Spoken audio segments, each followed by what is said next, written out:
नमस्कार दोस्तों, आज की वीडियो में हम बात करने वाले हैं हमें अपने गेहूं की बिजाई के समय कौन से फर्टिलाइज़र डालने हैं, कितनी मात्रा में डालने हैं और डालने का सही समय क्या है।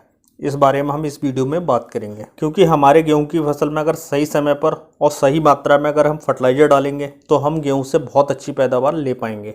गेहूं में फर्टिलाइजर डालने से पहले हमें कुछ चीज़ों का विशेष ध्यान रखना पड़ता है। जैसे आपके क्षेत्र के लिए जो सुटेबल वैरायटी हो, आप उसी वैरायटी को लगाएं। अक्सर देखने में आता है कई सारे किसान ऐसी वैरायटी को भी बो देते हैं जो उनके एरिया के लिए सुटेबल नहीं होती है। अगर आपके एरिया के लिए जो वैरायटी सुटेबल नहीं है और आप वो वैरायटी लगाते हो तो ना ही अच्छे से कल्ले बनेंगे और ना ही आप अच्छी पैदावार निकाल पाओगे। तो गेहूं की फसल में ये सबसे महत्वपूर्ण चीज़ है, आप इस चीज़ का विशेष ध्यान रखें। अब बात करते हैं हमें अपनी गेहूं की फसल में फर्टिलाइजर कितनी मात्रा में डालने हैं, कौन से फर्टिलाइजर डालने हैं और किस तरीके से डालने हैं जिससे हम अच्छी पैदावार ले पाएँ। फर्टिलाइजर के बारे में बात करने से पहले अगर आपने हमारे यूट्यूब चैनल को सब्सक्राइब नहीं किया तो सब्सक्राइब करके ऑल नोटिफिकेशन को ऑन कर दें, जिससे आने वाले वीडियो का नोटिफिकेशन आपको मिलता रहे। तो दोस्तों, हमें गेहूं की बुआई से पहले हमें कुछ चीज़ों का विशेष ध्यान रखना होता है। सबसे पहली चीज़ है कि आप अपनी मिट्टी की जांच कराएं। आप जिस खेत में गेहूं की बुआई करने जा रहे हैं, आप उसकी अच्छे से मिट्टी की जांच कराएं और आपके खेत में जिन तत्वों की कमी है आप उस हिसाब से तत्वों की पूर्ति कर सकते हो। दूसरी चीज़ है, आप जिस एरिया में गेहूं की बुआई कर रहे हो वो सिंचित क्षेत्र है या असिंचित क्षेत्र है, आप इस चीज़ का भी ध्यान रखें। तीसरी चीज़, आपके खेत की मिट्टी भारी मिट्टी है या हल्की मिट्टी है, आपको उस हिसाब से फर्टिलाइज़र को भी डालना होगा। अब इन तीनों चीज़ों में से कई सारे किसानों के पास ये काफ़ी चीज़ें नहीं होती हैं, जैसे वो मिट्टी की जांच नहीं करा पाता है और सिंचित और असिंचित क्षेत्र में ज़्यादातर सिंचित क्षेत्र होते हैं। अब वीडियो में आगे हम अपनी गेहूं की फसल के लिए जो फर्टिलाइज़र बताएंगे वो भारी और हल्की मिट्टी दोनों के लिए होंगे, और जहाँ पर मुझे लगेगा कि फर्टिलाइज़र डालने की ज़रूरत ज़्यादा है हल्की मिट्टी के हिसाब से, तो मैं आपको वहाँ पर रिकमेंड करता रहूँगा। अब बात करते हैं हमें अपनी गेहूं की फसल के लिए कितनी मात्रा में नाइट्रोजन, कितनी मात्रा में फास्फोरस और कितनी मात्रा में हमें पोटास की जरूरत पड़ेगी। तो गेहूं की अच्छी पैदावार लेने के लिए 60 किलो प्रति एकड़ नाइट्रोजन की जरूरत पड़ती है और 20 किलो फास्फोरस की। इसके अलावा पोटास की हमें 15 किलो प्रति एकड़ के हिसाब से जरूरत पड़ती है, जो कि काफ़ी सही मात्रा है जिससे आप बहुत अच्छी पैदावार ले सकते हो। और ये मात्रा ना ही बहुत ज़्यादा मात्रा है और ना ही बहुत कम मात्रा है, और इस मात्रा से आप गेहूं में किसी भी वैरायटी से बहुत अच्छी पैदावार ले सकते हो। यहाँ पर सबसे पहले बात करते हैं डीएपी की। गेहूं में प्रति एकड़ हमें 20 से 25 किलो फास्फोरस की जरूरत पड़ती है, जिसके लिए हम 55 से 65 किलो डीएपी लेंगे और इसे हमें बिजाई से पहले डालना है। अब बात करते हैं नाइट्रोजन की। गेहूं की अच्छी पैदावार लेने के लिए हमें 60 किलो प्रति एकड़ के हिसाब से नाइट्रोजन लेनी पड़ेगी। तो 60 किलो नाइट्रोजन के लिए हमें 110 से 135 किलो यूरिया डालनी पड़ेगी, और ये सबसे उचित मात्रा है गेहूं की फसल के लिए। अब बात करते हैं तीसरी चीज़ की, जो कि है पोटास। पोटास को आपकी गेहूं की फसल के लिए 15 किलो प्रति एकड़ के हिसाब से डालने की ज़रूरत पड़ती है।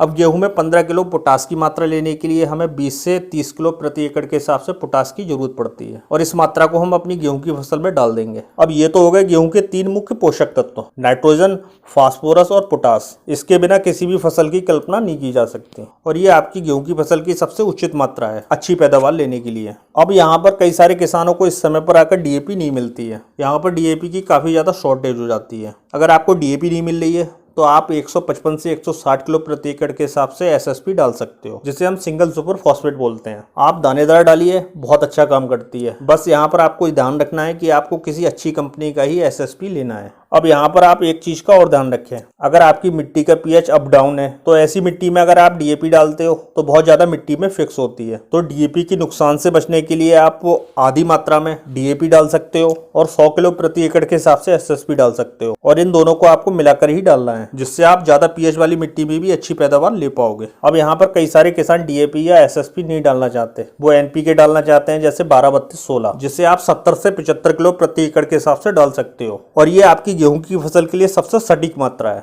अब यहाँ पर दोस्तों एक चीज़ का और बताता हुआ चलूँ आपको, हमने जो 110 से 135 किलो प्रति एकड़ के हिसाब से यूरिया की मात्रा बताई है, इसे आपको 3 बार में डालना है। जैसे आप अपनी गेहूं के खेत में 135 किलो यूरिया डालना चाह रहे हो, जो आपके 3 बैग बनते हैं, इसमें से 1 बैग आप बुआई के समय डाल सकते हो और बाकी 2 बैग को आप पहले पानी और दूसरे पानी पर लगा सकते हो। अब इसके अलावा हमें और किन तत्वों की बिजाई के समय बहुत ज़्यादा ज़रूरत पड़ती है। अब आपने कई बार देखा होगा गेहूं की आप बिजाई कर देते हो, इसके बाद गेहूं में पीलापन आ जाता है। जहाँ की खेत की मिट्टी हल्की मिट्टी है या खेत में ताकत कम है, तो ऐसे क्षेत्रों में पीलापन ज्यादा दिखाई देता है। तो आप गेहूं की बिजाई के समय मैग्नीशियम सल्फेट डाल सकते हो, जिससे आप 5 किलो प्रति एकड़ के हिसाब से डाल सकते हो। अब इसके अलावा आप जिंक सल्फेट डाल सकते हो। अगर आपने गेहूं की बिजाई से पहले की फसलों में अगर जिंक नहीं डाला है तो आप गेहूं की बिजाई के समय जिंक सल्फेट को डाल सकते हो। और अगर आपके क्षेत्र की मिट्टी हल्की मिट्टी है तो आप जिंक सल्फेट को जरूर डालें, भले ही आपने गेहूं की फसल से पहले की फसलों में जिंक सल्फेट जरूर डाला हो। आप अपनी गेहूं की फसल में भी जिंक सल्फेट डाल सकते हो।